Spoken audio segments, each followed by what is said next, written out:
57 anyos ka lalaki nga tighiwa og mga piki nga mga dokumento nasiko patol sa intrepid operation sa kapulisan sa Dakbayan sa Lapu-Lapu. Ano ang report?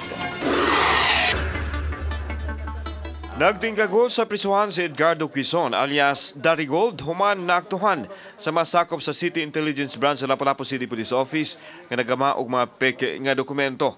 Nagkuhang ebidensya sa kapulisan ang mga diploma, baptismal certificate ug uban pa. Lakip na ang usa ka libo ka pesos nga mark money. Base sa investigasyon, 30 ka tuig na nga naghimo og mga fake documents ang dinakpan.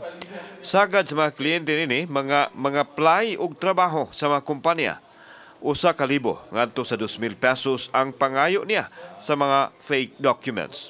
Pagiging vigilant ba sa mga katawan, kaya nag-report sila na kunoy alleged nga tagabuhat og mga fake documents nga ri sa Lapu-Lapu. That's why we took that initiative nga i-build up. Yang ko ni Quizon nga taod-taod na siya sa iyang gihimo, igo lang kuno siyang mitabang sa mga gustong makakita og trabaho kan sa mga dokumento gikinahanglan.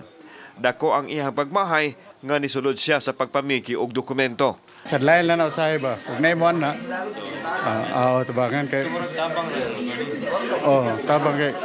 Gusto lagi manarbaho po. Nakahibaw ko siya. Ito nga, pagkuhan, wala lang kumukuhan kay legal. Mato ni Senior Superintendent Limil Obon, ang City Director sa LLCPO, nga dakong pagpangilad ang gihimo sa suspek busa pasakaan nila kini og kaso. Wala siya kundi nakitaan nga computer sa atong pag-raid dito.